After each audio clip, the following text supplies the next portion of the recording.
মুখ্যমন্ত্ৰীৰ নিৰ্দেশৰ পিছতেই ইয়াত আচলতে বন বিষয়াৰ উচ্চপদস্থ বিষয়াসকলে যেতিয়া ইয়াত জৰীপ আৰম্ভ কৰিলে তেতিয়াৰ পৰা আচলতে মানুহ ইতিমধ্যে ইয়াৰ পৰা পলাবলৈ আৰম্ভ কৰিছে।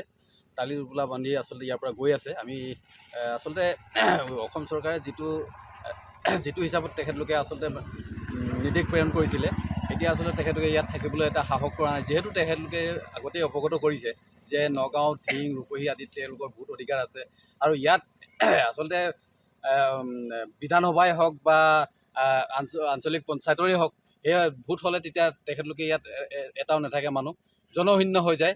আৰু লগে লগে আমি এটা ক'ব বিচাৰিছোঁ, আমাৰ ইয়াত যিসকলে খেতি কৰি বিভিন্ন আমাৰ যিবিলাক আমাৰ এলেকা, সামাজিক বনানীকৰণৰ এলেকা, এই এলেকাসমূহ তেখেতলোকে বেদখল কৰিলে। বেদখল কৰি আচলতে তাৰ আগতে দৈয়াং সিপাৰে আচলতে নাগালেণ্ডত তেখেতলোকে খেতি কৰে, খেতি কৰি ইয়ালৈ আহি যায়। কিন্তু এতিয়া যিহেতু অসমৰ বন বিভাগৰ এতিয়া জৰীপ চলি আছে, এই জৰীপ হোৱা টাইমতে একাংশ গুচি গৈছে গাড়ীত টালি টোপোলা বান্ধি নগাঁও, ধিং অঞ্চল, নতুবা এইটো ৰূপহী অঞ্চল, এই অঞ্চললৈ। কিন্তু একাংশ গুচি গৈছে নাও পাৰ হৈ আচলতে আমাৰ চুবুৰীয়া ৰাজ্য নাগালেণ্ডৰ কাষতে আচলতে খেতি কৰে তেখেতলৈ, সেই তালৈ গুচি গৈছে। গতিকে আমি মুখ্যমন্ত্ৰী মহোদয়ক এটাই দাবী জনাইছোঁ, যিসকলে ইতিমধ্যে তেখেতলোকে অবৈধ গুচি গৈছে, কিন্তু আৰু একাংশ মানুহ আৰু বহুতো মানুহ আছে ইয়াত যিসকলে এতিয়াও থিতাপি লৈ আছে।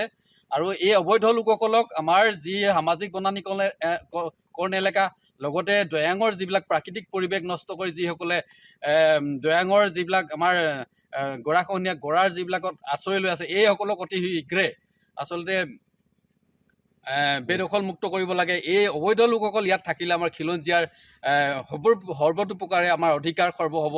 আৰু আমাৰ আচলতে খিলঞ্জীয়া যিসকল আছে, খিলঞ্জীয়া গাঁওসমূহত আচলতে আগ্ৰাসন চলিছে, সকলোৱে গম পায়। সামাজিকভাৱে আগ্ৰাসন চলিছে, সাংস্কৃতিকভাৱে চলিছে, ভাষিক আমাৰ যিহেতু আমাৰ অসমীয়াৰ যিটো ভাষা, এই ভাষাক আচলতে তেওঁলোকে আগ্ৰাসন কৰিবলৈ আৰম্ভ কৰি দিছে।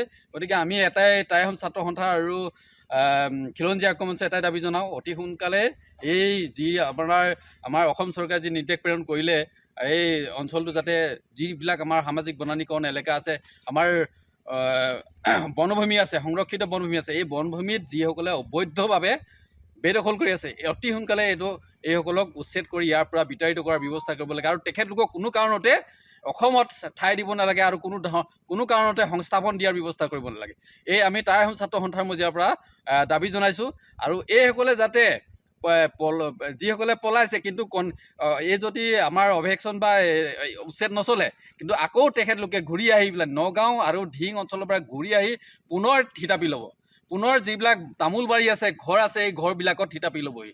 গতিকে আমি এটাই কৈছোঁ, যিসকল আমাৰ সন্মানীয় মুখ্যমন্ত্ৰী মহোদয়ে যি নিৰ্দেশ প্ৰেৰণ কৰিলে, এই নিৰ্দেশ যাতে আখৰে আখৰে পালন হয় আৰু কোনো কাৰণতে যাতে এই উচ্ছেদ স্থবিৰ নহয়, তাৰ কাৰণে আমি মুখ্যমন্ত্ৰী মহোদয়ক দাবী জনাইছোঁ। আৰু আমাৰ স্থানীয় যিজন আমাৰ বিধায়ক আছে, তেখেতো এই ক্ষেত্ৰত যথেষ্ট সহায় কৰিছে, তেখেতো যথেষ্ট গুৰুত্ব সহকাৰে লৈছে। আমি তেখেতকো অনুৰোধ জনাইছোঁ। গতিকে আমি এটাই বিচাৰিছোঁ, এই অঞ্চলত উচ্ছেদ হ'ব লাগে। আৰু উচ্ছেদ হ'লে আমাৰ খিলঞ্জীয়াসকলৰ প্ৰভুত্ব আচলতে ৰক্ষা হ'ব। আমি খিলঞ্জীয়াৰ আচলতে আমাৰ এই উচ্ছেদৰ স্থলীৰ লগতে লাগি থকা যিবিলাক আমাৰ খিলঞ্জীয়া ভূমিপুত্ৰ গাঁও আছে, এই ভূমিপুত্ৰ গাঁও যাতে কোনো ধৰণৰ ক্ষয় ক্ষতি হ'ব নোৱাৰে, তাৰ বাবে আমি অনুৰোধ জনাইছোঁ।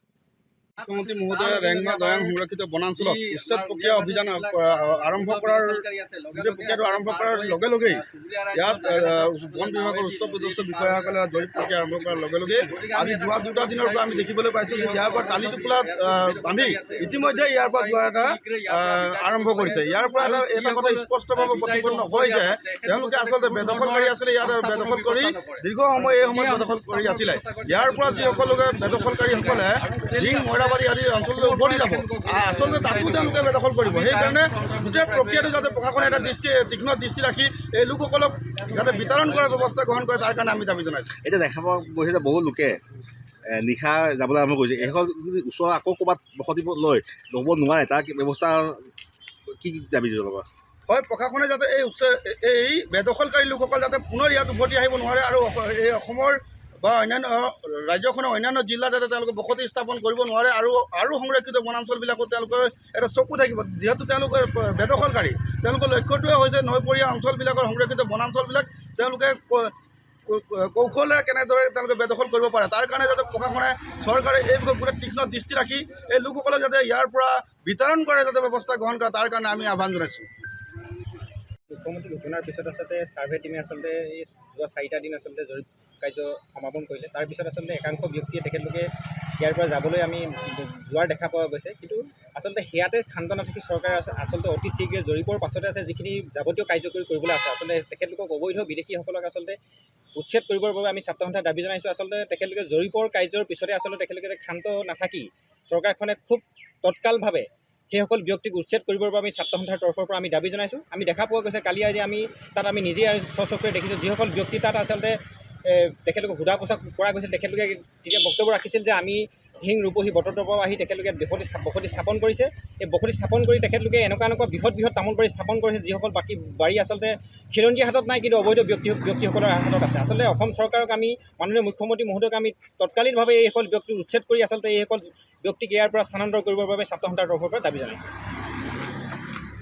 মুখ্যমন্ত্ৰীগৰাকীয়ে এটা কথা স্পষ্ট কৰিলে যে উৰিয়ামঘাট সীমান্ত অঞ্চলত যি অবৈধ বেদখলকাৰী আছে তেওঁলোকক উচ্ছেদ কৰা হ'ব, আৰু তাৰ পৰিপ্ৰেক্ষিতত ইয়াত বিভিন্ন ধৰণৰ আচলতে বহুসংখ্যক গাঁৱত এই উচ্ছেদ অভিযানৰ বাবে যি প্ৰাৰম্ভিক প্ৰস্তুতি চলোৱা হ'ল আৰু ইয়াত জৰীপ কৰা হ'ল। আৰু তাৰ পৰিপ্ৰেক্ষিতত আজি কালি আৰু আজিৰ পৰা আমি দেখিছোঁ যে বহু বেদখলকাৰীয়ে কিন্তু ইয়াৰ পৰা টাইল টোপোলা বান্ধি যেনেদৰে মুখ্যমন্ত্ৰীগৰাকীয়ে এটা কথা অভিযোগ কৰিছিলে যে তেওঁলোক ধিং ৰূপহী নগাঁও বা বিভিন্ন ধৰণৰ যেনেকৈ গৰুসুঁতিত উচ্ছেদ অভিযান হ'ল, গৰুসুঁতিৰ উচ্ছেদিত লোকসকলো আহি ইয়াত বাহৰ পাতিছিলেহি, সেই লোকসকল যে ইয়াৰ পৰা পলাবলৈ চেষ্টা কৰিছে বা তেওঁলোক যে ইয়াৰ পৰা আঁতৰি গৈছে এই কথাটোৱে প্ৰমাণ কৰিছে যে উৰিয়ামঘাটৰ এই সীমান্ত অঞ্চলত যে অত্যাধিকভাৱে যি বেদখলকাৰী আছে সেই বেদখলকাৰী এটা আগ্ৰাসী মনোভাৱ লৈ পেলাই তেওঁলোকে ইয়াত বসবাস কৰি আছিলে। আৰু যেতিয়াই তেখেতসকলে উচ্ছেদৰ বাতৰি পালে, যেতিয়াই তেখেতসকলে উচ্ছেদৰ নামত যেনেদৰে আমাৰ জৰীপ চলিলে তেওঁলোকে ইয়াৰ পৰা পলাবলৈ বা ইয়াৰ পৰা টালি টোপোলা বান্ধি তেওঁলোকে নগাঁও ধিং ৰূপহী এই অঞ্চলসমূহলৈ যাবলৈ আচলতে প্ৰচেষ্টা চলাই আছে।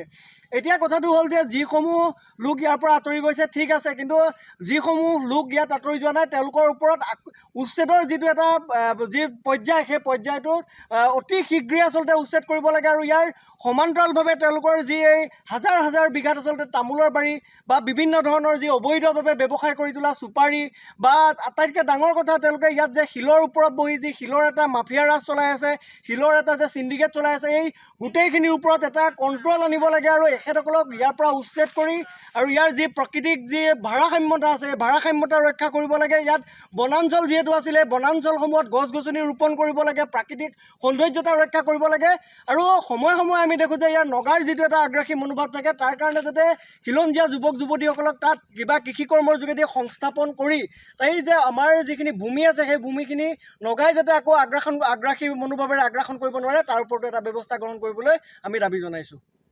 যিকোনো খবৰৰ বাবে যোগাযোগ কৰক 7099017330 লগতে 7099017110 নম্বৰত।